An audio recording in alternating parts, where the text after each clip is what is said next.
Week 16 has come and gone. The playoff races are getting tight. The draft order is getting interesting as well. We're going to break it all down today on the Locked On NFL Scouting Podcast. You are Locked On NFL Scouting with the Draft Dudes, your daily podcast for NFL and college football scouting. Part of the Locked On Podcast Network, your team every day. What's better than this? It's guys being dudes here on the Locked On NFL Scouting Podcast. We're the Draft Dudes. I'm Joe Marino from Locked On Bills. He's Kyle Crabbs from Locked On Dolphins. And we are your NFL experts here with you daily to talk team building across the league on the Locked On NFL Scouting Podcast with the Draft Dudes, part of the Locked On Podcast Network, your team every day. We'd like to issue a big thank you and shout out to our everydayers, those of you who make Locked On NFL Scouting your first listen every day. We appreciate y'all being here very, very much. Today's episode is brought to you by Gametime. Download the Gametime app, create an account, and use code LOCKEDONNFL for $20 off your first purchase. Last-minute tickets, lowest price, guaranteed. Joe, happy Victory Tuesday for those of us who are celebrating. Half Did the you league have a nice celebrating. literally half the league, because there were 16 games that were played. Somebody won all of them. Nobody tied. Yeah. Some teams are celebrating more than others, Mm-hmm. be it the Baltimore Ravens telling Mike Florio to stick it where the sun don't shine, based off of his prediction for the game last week. That went viral. Detroit claiming a big-time win. There are some teams maybe that lost that are actually celebrating Victory Tuesday as well, based off where they're now projected to pick draft order. You mentioned it. We're going to get into all of it. But I don't think you could tell the story of 2023 NFL season Week 16 without starting with the 2-1 seeds in each respective conference playing each other on Monday Night Football. And for the seventh straight time, Joe, the underdog has won in Monday Night Football. Wow. So that's statistic courtesy of Adam Schefter. There have been some big-time upsets on Monday Night Football, but that is ties the record for most consecutive underdog victories on Monday Night Football. The Ravens go across the country and win 33-19 over the San Francisco 49ers. Big win, right? I think a win that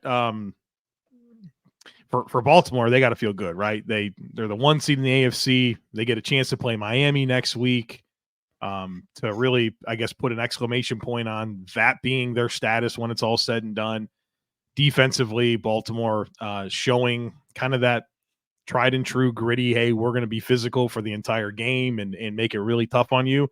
And then for San Francisco, I mean, maybe it's as simple as this. You turned it over 5 times. Like, you're not going to win football games when you're -5 in takeaway, giveaway ratio. Like, you just can't do it. And we're penalized 10 times for 102 yards. So, like, is the sky falling? No, just don't do that, right? And you normally don't.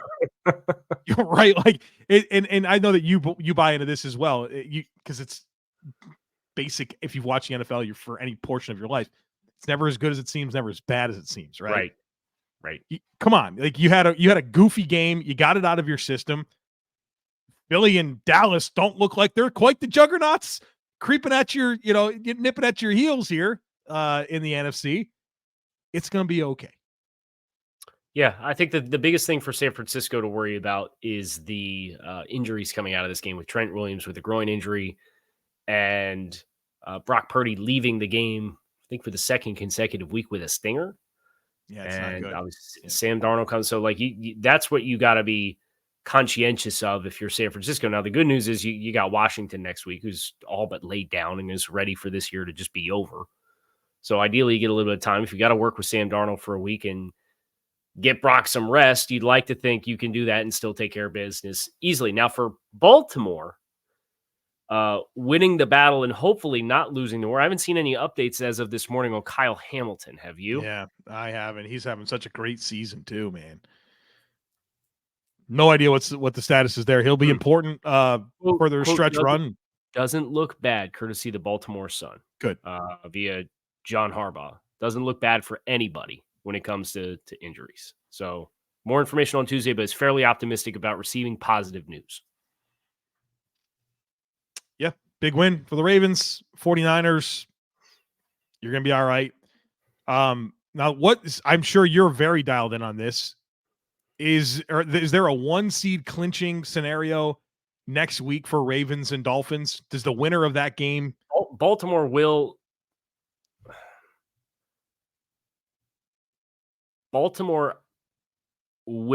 clinch the 1 seed with a win, period. Right.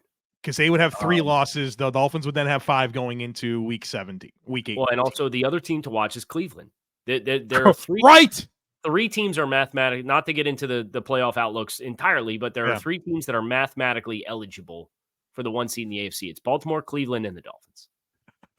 Cleveland. Yeah. Well, we're going to get into that, but let's talk about Cleveland. What a great time to bring up the 36-point outburst against the Texans. Joe Flacco continues to provide a veteran leadership that was everything they did not have at quarterback after Deshaun Watson went down. But, man, like, what an ultimate, the definition of a wild card team. Because of this late installation of this veteran quarterback who's playing well and comfortably in this system is really fascinating to think about. And Cleveland, they take care of business against the Texans on the road.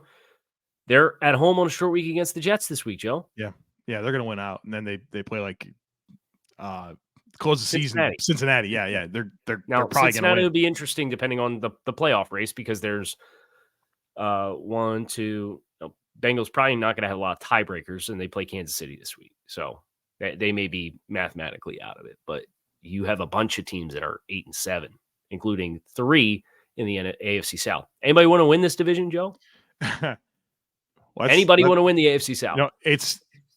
I'm hoping for a 9-8 division winner. I think we're probably gonna get that. We'll definitely get one because Indy and Houston play week 8. Play each other, right? Yeah.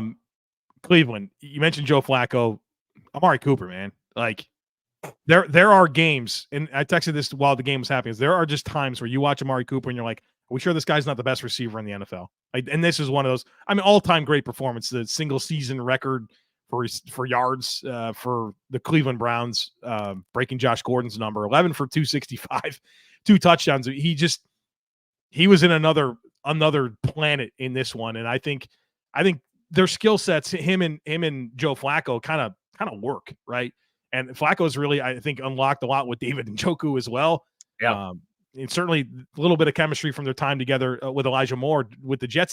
Cleveland didn't run the ball well. 30 carries for 54 yards, dude. Like, and the Texans' run defense has been stingy lately. And so, like, you would think that running the ball would be an important part of this recipe for Cleveland to win this game. It wasn't. It was about throwing the ball to Amari Cooper. Well, and from Houston's perspective, they didn't do their part to have a complimentary game or to be able to control clock against Cleveland. And I mean, how bad was the passing offense for Houston in this game? I mean, they were 49 attempts for 178 yards. That's less than, was it 3.5 yards an attempt? I think the rough math there. Ain't gonna work. Right. So we talked it now, but we've alluded to the AFC South. Jacksonville losing, just a quick rundown of some of the games. Jacksonville got belted in Tampa Bay. Yikes. Trevor Lawrence looks bad. Yeah. And obviously he cleared concussion protocol late in the week. Now he has a throwing shoulder sprain or injury of some kind. And it just feels like this season is off the rails. They are doing what Tennessee did last year. When Tennessee lost, 7 games consecutively, open the door, fall apart and open the door. Well, now you've got Indianapolis, who lost to Atlanta. Indy's got the Raiders this week. You got Houston, hopefully getting CJ Stroud back. They got Tennessee and then Indy. And Jacksonville, they got Carolina this week. Okay. And then you got Tennessee to close the season. So, not to flip over to the NFC side of things just yet, but Tampa's got to be really excited about what they've been able to string together, and Jacksonville catching this team at the worst possible timing. Yeah. But Jacksonville is one of the story. You look at the AFC landscape and you talk about teams like Pittsburgh, who's kind of fallen apart down the stretch. I think Jacksonville's right there with that team. And obviously Pittsburgh had a nice win against Cincinnati, and Jake Browning turned into a pumpkin on you on Saturday. But Jacksonville and Pittsburgh are the teams that in this very crowded AFC landscape, I think they've put themselves in a position where I would not be surprised they're both on the outside looking. And unfortunately for Jacksonville, Kyle, I don't see 2 games in a row in London coming up on their schedule. So they're going to have to figure it out stateside. 6 and 7 in the States, you know. Yeah, you know. Yeah. All right. So stick with it. We're going to talk about the NFC side of things a little bit deeper here in just a moment. Stick with us. But as the weather gets colder, the NFL offers stay hot on FanDuel. Although it was pretty warm here in Charlotte here for Christmas. My daughter, 3 years old, was very confused as to why there was no snow on the ground. And that was a hard conversation. But what's not a hard conversation is getting over to FanDuel, because right now new customers get $150 in bonus bets with any winning $5 money line bet. That's $150 if your team wins. So if you've been thinking about joining FanDuel, there's no better time to get in on the action. The app is super easy to use. There's a ton of different things that you can bet on, including spreads, player props, over-unders on point totals, and more. So visit. You were in. You said hit the under on it was Dolphins and Cowboys, right? Yeah, I think the game total was 51. I said take the under, give me an ugly game. Hopefully you followed Mr. Crabbs' advice and hit the under and had some winnings over Christmas weekend. Folks, check it out. Visit FanDuel.com/lockedon. FanDuel, official partner of the NFL. Now we could talk about the top of the conference, including Dallas, who falls to Miami 22-20, and Philadelphia, who ekes out, gets backdoor covered by the New York Giants. So they didn't cover that big spread that they had, speaking of FanDuel. San Francisco, we've already talked about. They dropped the game. Kind of an ugly week for the top of the NFC, with the exception of one football team. Mm-hmm. And this game was also a little bit more stressful than I thought it probably could have and should have been as well. The Detroit Lions, for the first time in 30 years, have won their division. Moved to 11-4 with a 30-24 victory over the Minnesota Vikings. Joe, our Lions, I think we've had a lot of successful history on this show with supporting the Detroit Lions. We were big proponents of their draft class this year. I happened to go on the record last year and say, I think it was last year, right, where I said, I think this is a top half of the league rushing offense, and they came up just short. Mm-hmm. And now this year, just never wrong, just early. Yeah, it was a year early on the rushing offense for Detroit. But they are capable of mauling people, and the two-headed monster of Gibbs and Montgomery is really physical, really explosive. They're doing an awesome job playing quote-unquote December football. Kyle, their rushing offense production since week 8, 222 yards, 200 yards, 115, 140, 142, 140, 185, 143. And that was after the back-to-back weeks against Tampa and Baltimore, where they had 40 and 84 yards respectively. Yeah. They, it's like almost like sometimes you need a little bit of that to get it ironed out. Realigned. Yeah, dude. But like that's, I'm glad you mentioned that rushing offense thing, because it's absolutely happened right before our eyes. Top 5 in the NFL in both yards and yards per attempt, right? So I think that's a good sign there. And we also talked about with Detroit, the defensive regression after the bye. Don't look now. The last 2 weeks, they've allowed 100 total rushing yards to opposing teams in Denver and Minnesota. Yeah. Big. And they get Dallas next. Recalibrated. Yep. And Dallas at home. Dallas is at home, so maybe they'll throw the ball all over the field as a result. Did they get through that monsoon in Miami, Kyle? I saw a few sprinkles. It's a quick shower. A quick tsunami over top of Hard Rock Stadium. Yeah. hard to operate, right? Hard to operate. We could both be petty about Dallas now. So what do you think about that game? Let's start here. I can spend the rest of my life, Kyle, and I won't be able to figure out how Tony Pollard didn't score in that opening drive.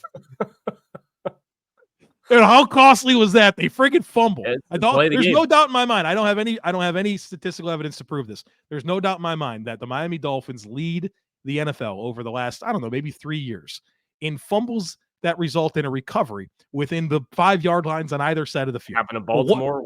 Week 2 last year. What is this? And that was a very similar drive. I'm glad you mentioned that. Miami ended up winning that game. They came back from 21 points down in the fourth quarter, all that jazz. was week 2 last year. Baltimore's opening possession. Now, they returned the kickoff for a touchdown. Then Miami goes and throws an interception. Baltimore's up 7-0. They go on like a 15-play drive. They get down on the Lamar Jackson runs on third down. They originally scored a touchdown. They review it. They move it back out to like the 6-inch line, and they just muffed the exchange, and it's rolled back to the 12-yard line, and Miami recovers. And the same thing with another very long drive. They've had some fortuitous bounces down there in the low red zone. It goes both ways too, though. It goes both ways. Sometimes the Dolphins fumble down there too. It's like, it cost them the Tennessee game, right? So I mean, it's let's eliminate all of those from future Dolphins games, Dude. and my heart would be in a much better place as far as the stress involved with watching that game. My biggest takeaway from the NFC side of things from that game is Micah Parsons. The first time Miami's played Micah Parsons. Mm-hmm. Did you see the next gen stats by chance on like they do like the average distance from the quarterback? I'm familiar with it. I haven't seen it for this game though. Yeah. I think the average is like 4.5 yards, and Dallas had two guys at like 4.5 and 4.6, and then the next guy was like 4.9 or whatever. Micah Parsons was at 3 yards. He was a full yard and a half closer per pass rush, per pass attempt to the quarterback than the NFL average. It was absolutely insane tape. The get off, the versatility. I love what they do with him to move him around. So, like, I know they lost the game, but like coming out of it, the first time that my team has had to account for Micah Parsons, holy smokes, dude. Yeah, he's a monster. He is an absolute freak.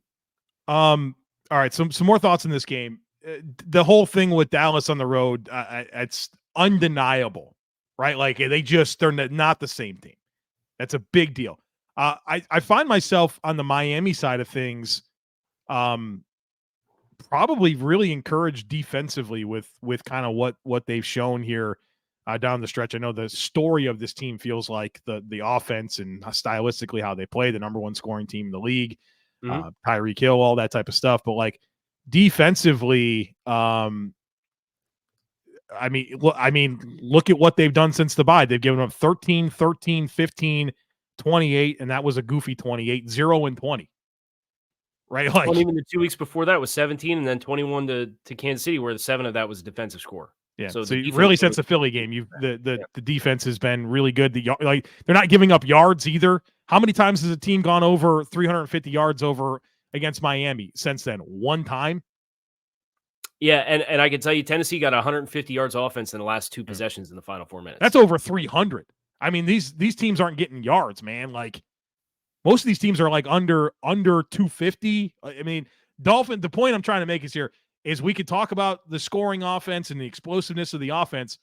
Defensively, despite not having Jalen Phillips, not having Jerome Baker, the Mike linebacker, Holland hasn't played in 7 years, it feels like. The corners, you never know which corners are going to play every week. Even safety, right, with Deshaun Elliott, sometimes Brandon Jones plays. Like what they're doing defensively, despite the injuries, is to me the story of the Dolphins, and why, if I were a Dolphins fan, I would have a lot of optimism about not only, of course, the tickets punch already the postseason, but like, hey, you can win playoff games because not only can you score, and defensively you're playing really well. Yeah, I thought they made some really nice adjustments after kind of this. One of the storylines going in was Ramsey shadowed Garrett Wilson the previous week. Is he going to shadow CeeDee Lamb? The answer is no. They have a miscommunication between the safety and the nickel, and you get CeeDee running butt naked over the middle of the field for that big long catch and run that was one of Dallas's touchdowns with their explosive play. And how they adjusted after that, really encouraged by that. And they made Dallas work. The majority of Dallas's scoring drives were either a 50-plus yard explosive play. They had another scoring drive that was boosted by an explosive play down the field on a 50-50 ball that Tolbert beat over Xavier Howard. And then they had to string together like a 17-play drive and a 15-play drive, and they just happened to fumble the ball down in the red zone on the first long drive that they had. But they dare you to string together methodical, consistent, error-free football. And if you're going to blink or make a mistake, or you're going to hold or whatever, it sets you behind the sticks, and then they get after you. I mean, there are 52 sacks for the season. Yeah, and they're really getting after the quarterback too. make teams execute over and over and over. And when you can get those, you mentioned the 52 sacks, like when you can get those negative plays and put teams behind the sticks, it unravels. And sometimes you just make them execute one more play. Tony Pollard doesn't get in. What happens the next play? They fumble. Like, this stuff happens all the time. You got to make teams continue to not make mistakes.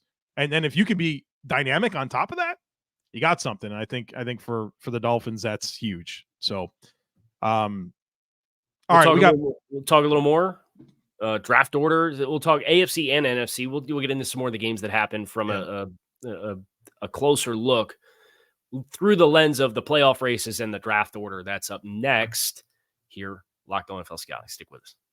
You should not have to worry about buying tickets to your next big event, folks. Luckily, Gametime is here for you, and it is the fast and easy way to buy tickets for all the sports, music, comedy, and theater events near you. Kyle, Nate Bargatze's coming to Charlotte in January. I think I know exactly where I'll be getting those tickets from. Gametime. They've got killer deals on last-minute tickets, all-in prices, views from your seat, and a best price guarantee. I mean, simply put, Gametime takes the guesswork out of buying tickets. The app is awesome. It's super easy to navigate, and I love the flash deals. I log in from time to time to see what type of flash deals they will offer to me, and then also they send tickets straight to your phone. So if you purchase tickets, you don't have to dig through emails to find the actual ticket. It goes right to your phone. So snag the tickets without the stress with Gametime. Download the Gametime app, create an account, and use code LOCKEDONNFL for $20 off your first purchase. Terms apply. Again, create an account and redeem code LOCKEDONNFL for $20 off. Download Gametime today. Last minute tickets, lowest price guaranteed. So do you want to do playoff race or do you want to do draft order first? Let's do the playoff race. Let's do the playoff race. Okay. So as things currently stand, going into week 17, feels weird that week 17 is not the last. No, I got 2 more weeks of this. Yep. Yeah, you got 2 more weeks. The Baltimore Ravens are the 1 seed. The Miami Dolphins are the 2 seed. They play each other this week. And at 1 o'clock on Sunday. 1 o'clock on Sunday, which I'm very glad that they didn't flex it because it's a first-class ticket to Miami having a letdown performance is to flex it to a prime time. I want to be able to watch it. So Kansas City currently the 3 seed at 9-6. They technically have not clinched this division, right? No, if they lose out and the Raiders win out, the Raiders, baby, hosted a playoff game in Vegas. Let's go. The Jaguars are currently leading a 3-way tie in the AFC South to be the 4 seed. The 5 seed currently is the 10-5 Cleveland Browns. They're the only other team besides Baltimore, Miami, mathematically eligible for the 1 seed in the AFC. The 9-6 Buffalo Bills, their survival against the Chargers and Easton Stick. I think there's some fun storylines there. I know you and I talked offline a little bit about going into the game, what we thought it was going to look like. And the Chargers really everything I feared it would be. Right.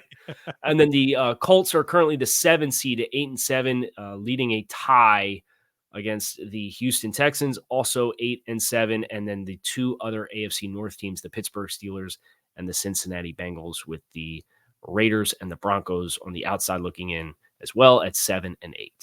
We'll start AFC real quick. Game and race you want to talk about there that we haven't discussed? I think we got to. The AFC South is the story here. All these teams are just not getting it done. Indy getting some devastating news about Michael Pittman not being able to play right before that game, but yeah, would it have mattered? I mean, it felt like it was somewhat close. Atlanta kind of maintained this multiple score lead, and Indy could never really eat into it at all. Meanwhile, Jacksonville is just really falling apart, and then Houston. It's unfortunate that CJ Stroud's missed a couple weeks in a row. You don't know what these games would have looked like with him at quarterback. They obviously won last week, so it's the one game that matters is this one. But kind of my concern with Houston the whole time has been, all right, this is a really young football team, a brand new coaching staff, like handling a little success and then staying with it the rest of the season is a little bit difficult. And I think some of that has shown up in their collapse here, but someone's going to win this division. Someone's going to host a playoff game. And let's be honest, 2 of these teams have a real chance of getting in despite all of that. And you mentioned Houston and Indy play each other. So to me, this is the most compelling. I don't expect anything from these teams in the playoffs in terms of winning and going on a run, but 2 of them are going to make it. Right. And I think from Indy's perspective, the thing that you're discouraged about is that you got Jonathan Taylor back for this game. Yeah, you lost Micah Pittman, but Minshew sacked 6 times. Yeah. Never really found any offensive rhythm. And then the fact that they gave up what they gave up defensively to Atlanta with their kind of quarterback churn. Turns out that Heineke was the right button to push, at least for this week. They finished with over 400 yards of offense. They ran the ball for nearly 200 yards. That game, for me, I think is the hardest one to swallow because I'm not surprised that Houston lost.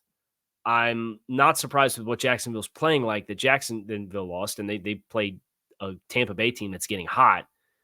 Atlanta was the team that fumbled last week. And you thought, okay, Indy can come in here and they can win this game on the road and set themselves up for success if they can then beat the Raiders and beat the Texans to close the season. And it didn't happen. So I think the biggest whiff for me is Indianapolis. Then to me, it just goes right to the NFC South, where Tampa feels like they're pulling ahead a little bit. Atlanta's in it.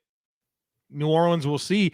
Atlanta, man, when I look at this, we kind of talked about them in this game, that this losing 3 out of 4 and your losses being a home loss to Washington, a home loss to Minnesota, and then dropping to Tennessee and Arizona. Like, dude, if you don't get in, at Chicago, at New Orleans to close this thing out, you're going to be kicking yourself over that stretch. I guarantee you that team's not going to travel well to Chicago this week. I'm concerned about it. Yeah. They're not going to travel well to Chicago. So effectively, in my mind, the NFC South championship game is this week when Tampa hosts New Orleans with extra rest. Chicago's won 3 of their last 4 games. Yeah. They're 4-2 over the last 6, right? Like low key, very sneaky possibility that team finishes second in the NFC North. Crap. You got to play them all. You got to play them all, right? Right. And I think it's encouraging to see some of these teams like showing some late season growth, whether it's a team like the Raiders, whether it's a team like the Bears, right? Like, dude, you're down and out all season long and figure it out a little bit. I hope Antonio Pierce gets that job. Man, it's a shame on the Raiders if they do it again with another interim coach. Right. Yeah, though, rallying. I mean, we didn't talk about Kansas City. They're a mess. They're an absolute mess, and they're not happy about it either. Pat's acting like he's never had any adversity in his life ever. Has no idea how to act. Getting in his offensive line's face. Pat, don't hold the ball for 3.5 seconds. He's going to his receiver. Right. Just execute the play. And don't go on the sideline and yell at your offensive lineman for not dominating. Because you're running around like a chicken with his head cut off, trying to make big stuff happen every time you touch football. Yeah, we talk about handling success and what that looks like. Handling adversity is also a thing. And it feels like it feels kind of cutthroat in KC, but I don't know. You and I both. It's still Patrick Mahomes, right? It's still a dangerous football team. Right. They can play good defense, but geez, when Kelsey's coming off the field, spiking his helmet the way that he is right now, it's so much frustration and like it's boiling over. Figure it out and get hot and work through it, but they're just don't feel like they're trending that way. Yeah.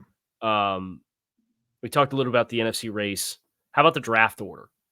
So you have Carolina nearly giving all of Chicago and the Windy City a heart attack because they nearly came back and beat the Packers. They're rooting for the Packers, right? Like, what a weird dynamic. The ultimate FU that Green Bay could have stuck would have been losing that game to Carolina, because that would have put Carolina, the Chicago's pick via Carolina, in a record tie with Arizona with 2 games left to play. Now, Carolina still has the worst strength of schedule, so that still would have stayed in the one spot. But you have Carolina, Arizona, Washington, New England, New York Giants now top 5, Chargers at 6, Tennessee at 7, Chicago organically at 8, New York Jets at 9. That is every 9-loss team or worse. And then the worst rated 8-loss team is the Atlanta Falcons at 10. So you had big wins here, AFC East wins between the Patriots and the Jets, right? Winning football games, kind of shaking up some things here when it comes to this draft order. Washington continues their downward spiral, dropping 6 in a row. They're in the top 3. And I still need to do my Jaden Daniels assessment, but being outside the top 2 is going to be a big deal. Yeah, I think so. Yeah. Jets cost themselves potentially five spots in the order with this win. And what wound up being the craziest game of the weekend, probably. Right. They were up massively. What, 21 points they were up? 27 points they were up? So just bloopers everywhere. Like, it was a couple of really bad teams, you could tell. But like, Washington comes all the way back up. Jets fans are like kind of celebrating that they're winning a game, and they're celebrating that they're losing a game, and then they have to flip back and celebrate that they won the game at the end of the game. To Washington of all teams. And Patriots and Jets play each other week 18 too. Now, I don't think either one of these teams is going to win this week because New England's got Buffalo, and then the Jets have the Browns on a short week in Cleveland. New England just beat the Denver. I'm not trying to make this about the Bills and their matchup, but they're playing hard, right? They're a really interesting kind of dark horse team right now, just for the fact that they gave Kansas City a little bit of a hard time too, and then they beat Pittsburgh. So they won 2 of their last 3 games here. It feels like Zappi's got this offense looking better than it. I mean, they scored, for them, they've scored 20 points 3 games in a row after scoring 0, 7, and 6. Right. The previous 3, So not to say Zappi's the long-term answer here, but at least he gives you a little something if the initial structure. And when you have a skill group of non-dynamic players, the scramble drill holds a little bit more inherent value because then it's like, okay, just work the space and get open. Brother, we're talking about the scramble drill dynamics between Mac Jones and Bailey Zappi. That's night and day. Brother. But still not great, but night and day. Right. So, I think New England's a really fascinating team to watch. And then that Week 18 matchup is going to be really fun to see. If the Jets win that game, they may put themselves into the teens, comfortably in the teens, even if they lose this week. I leave you with this thought, and it's not about the NFL. Okay. The Detroit Pistons have lost 26 games in a row. I That learned this over the weekend. God, that seems not good. 20. Didn't they just get the first overall pick? This past year. They were Wemby, 2 and the year Kyle. That? They were 2-1. They were 2-1. They're 2-27. They're on that Washington Commanders heater right now. 26 in a row. Not great. That's going to do it for us here on Locked On NFL Scouting. I'm Kyle Crabbs. He is Joe Marino. We appreciate you guys checking out the show. Make it a great rest of your Tuesday. We will be back again tomorrow. You can find us on YouTube or wherever you listen to your favorite podcast. We out of here. Peace.